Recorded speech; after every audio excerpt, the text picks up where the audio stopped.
wabarakatuh. Halo semua, berjumpa kembali dengan saya dalam tugas manajemen sumber daya manusia. Izin memperkenalkan diri, nama saya Nuryani dengan NPM 101212008 dari kelas C6 Prodi Manajemen S1 Universitas Teknologi Digital Bandung 2021-2022. Kali ini saya akan mempresentasikan hasil kerja saya dari matkul Manajemen Sumber Daya Manusia sebagai tugas pemenuhan evaluasi tengah semester mata kuliah Manajemen SDM. Materi pembahasan yang saya ambil yaitu soal pembahasan pada materi 1, di mana terdapat 3 soal. Yang pertama yaitu bagaimana sumber daya manusia di Indonesia, apa yang menjadi masalah utamanya. Lalu yang kedua, bagaimana peran kontribusi SDM dalam masalah tersebut. Kemudian yang ketiga ada contoh kebijakan manajemen sumber daya manusia yang mencerminkan respon terhadap pengembangan perekonomian. Sumber daya manusia. Pertanyaan pertama yaitu, bagaimana sumber daya manusia di Indonesia? Jelas, kita sudah ketahui bahwa produktivitas SDM di Indonesia itu masih rendah dan sulit untuk ditingkatkan. Loh, kenapa masih sulit untuk ditingkatkan? Karena tingkat produktivitas masih tergolong buruk jika dibandingkan dengan negara tetangga seperti Thailand, Malaysia, ataupun Singapura. Hal ini terkonfirmasi dari ukuran produk domestik bruto atau PDB sejak tahun 2011 ketika posisi Indonesia masih cenderung stabil.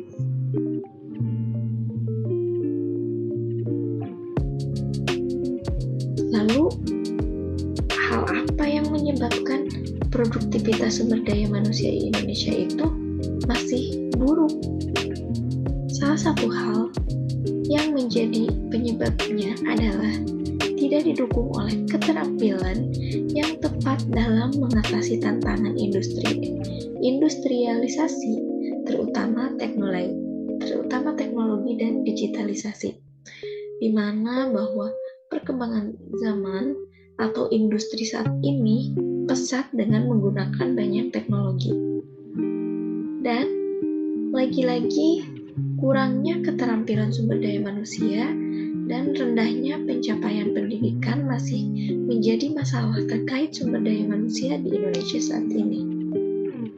Sebagaimana telah dicantumkan bahwa menurut Society for Human Resource Management atau SHRM yang mewakili 258.000 anggota di lebih dari negara, kurang lebih sebanyak 165 negara. Salah satu tantangan utama sumber daya manusia saat ini itu adalah pertumbuhan dan persaingan talenta, di mana pertumbuhan dan persaingan talenta ini untuk diterima di dunia kerja nasional maupun internasional harus memiliki sistem teknologi digitalisasi yang tinggi. Di Indonesia, data menunjukkan bahwa jumlah pekerja memiliki tingkat pendidikan yang masih rendah. Hingga Agustus 2018, masih sebanyak 58,78% pekerja di Indonesia itu masih memiliki tingkat pendidikan yang rendah. Sedangkan data pada Februari 2019 tercatat sebesar 58,26%, di mana terjadi penurunan sehingga bahwa sebagian besar sumber daya manusia memiliki keterampilan yang terbatas dan tingkat pendidikan yang rendah. Maka akan sulit untuk meningkatkan produktivitas dan kualitas sumber daya manusia untuk bersaing. Sebagaimana bahwa sumber daya manusia Indonesia itu masih mengalami penurunan.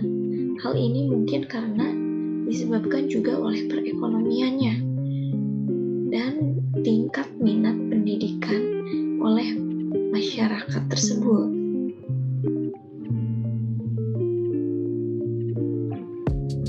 Selain itu, masalah sumber daya manusia di Indonesia juga muncul karena budaya masyarakat yang cukup konservatif dalam menghadapi waktu. Indonesia dengan jumlah waktu dan penduduk yang relatif sebesar tentunya memiliki berbagai jenis sumber daya manusia, baik itu dalam segi jenisnya, dalam segi kebutuhannya, itu sangat memiliki banyak variannya karena rakyat Indonesia itu cukup banyak. Dan tentang pola pikir juga, keterampilan, kualitas, dan masih banyak lagi. Kemudian budaya masyarakat tentu berdampak pada perkembangan hak asasi manusia. Hal ini dibuktikan dengan masih banyaknya kelompok masyarakat di Indonesia yang dapat menghambat pembangunan sumber daya manusia, menolak untuk bertindak dan berpikir ke depan, meninggalkan gaya hidup dan pola pikir yang konservatif, di mana saat ini masyarakat Indonesia ini masih banyak yang menjunjung tinggi nilai tradisionalnya atau lebih berpikir konservatif, dan karena budayanya sehingga menyebabkan ketertinggalan di zaman era digitalisasi sekarang saat ini. Memang budaya Indonesia ini memang sangatlah bervarian, namun seakan dalam menggeluti dunia modernisasi, kita juga harus mampu menghadapinya dan mampu untuk bersaing dalam dunia sumber daya manusia di saat ini. Lantas, di era teknologi dan industrialisasi yang maju seperti sekarang ini, dibutuhkan sumber daya manusia yang dapat berkembang, berpikir, lebih maju dan mampu beradaptasi dan menghadapi perkembangan zaman yang serba digitalisasi ini, di mana saat ini kita sudah memasuki industri 4.0, sebagaimana bahwa disampaikan oleh presiden ketiga kita, yaitu B.J. Habibie, mengatakan bahwa kualitas sumber daya manusia adalah kunci keberhasilan negara di masa depan, sehingga dapat dinyatakan bahwa sumber daya manusia Indonesia itu sangatlah penting dalam membangun sebuah negara kita, yaitu untuk meningkatkan efektivitas sumber daya manusia yang unggul dan berdaya saing, membuat Indonesia agar diperlakukan sama dan juga disegani oleh negara lain, terutama di kalangan negara-negara maju.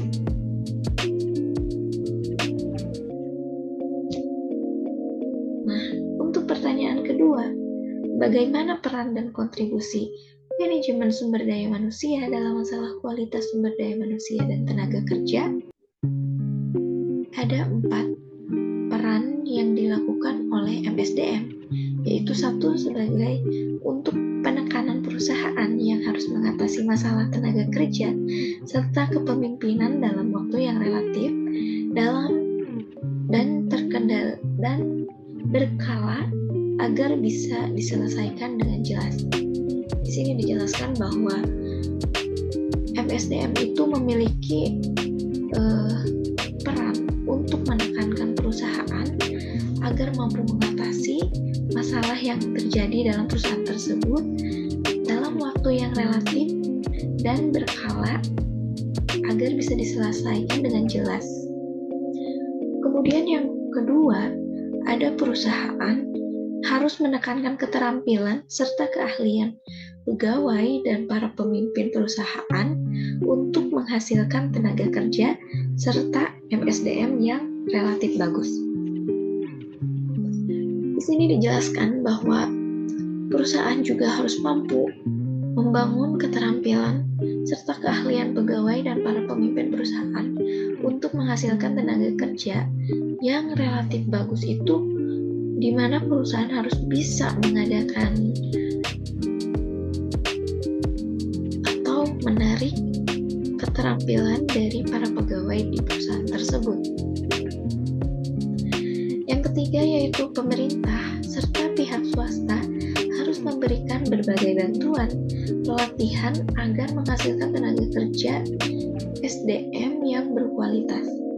Sebagaimana sekarang sudah kita banyak kita temui bahwa pemerintah juga menjalankan pelatihan-pelatihan demi menghasilkan SDM kita yang lebih berkualitas, seperti pelatihan manajemen, pelatihan bahasa-bahasa untuk lebih siap diperdagangkan dalam industri kerja dunia.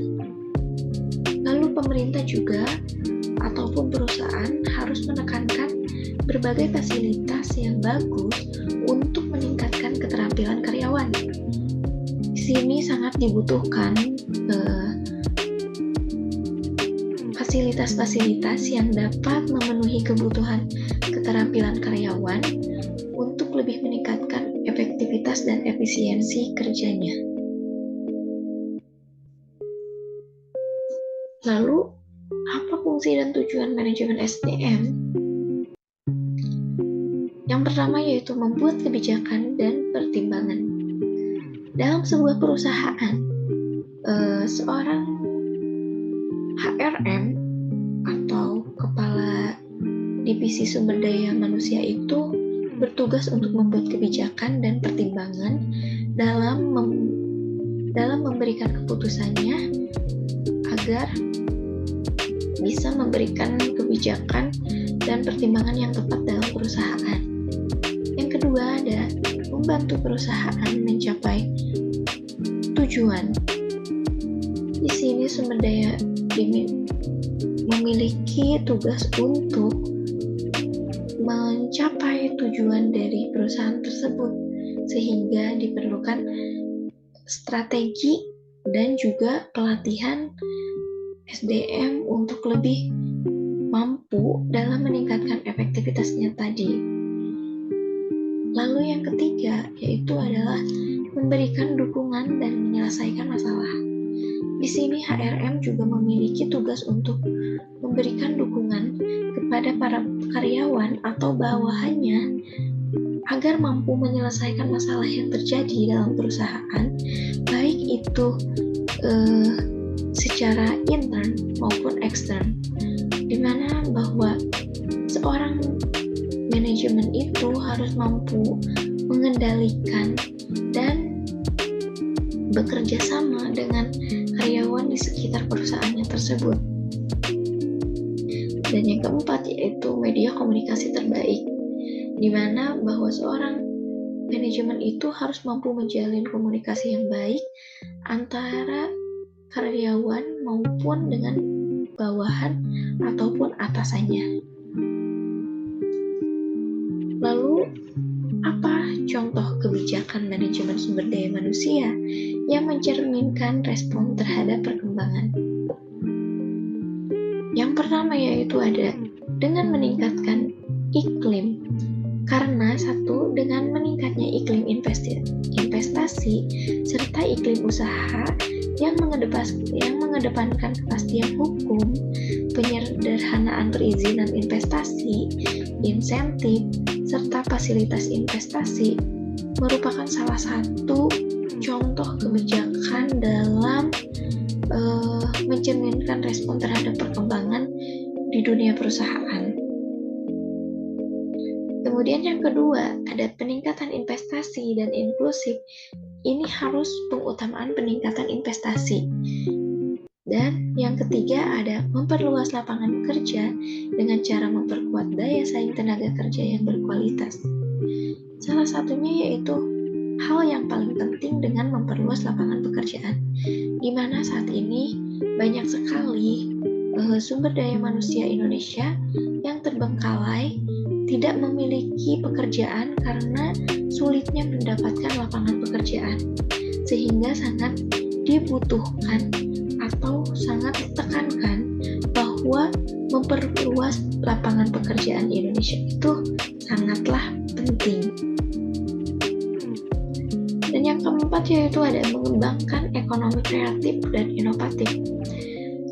Sebagai generasi muda, tentunya kita harus lebih kreatif dan inovatif dalam menciptakan dan mengembangkan perekonomian untuk meningkatkan efektivitas dunia sumber daya manusia, di mana kita harus mampu untuk bersaing dan mengikuti alur era digitalisasi industri 4.0 ini.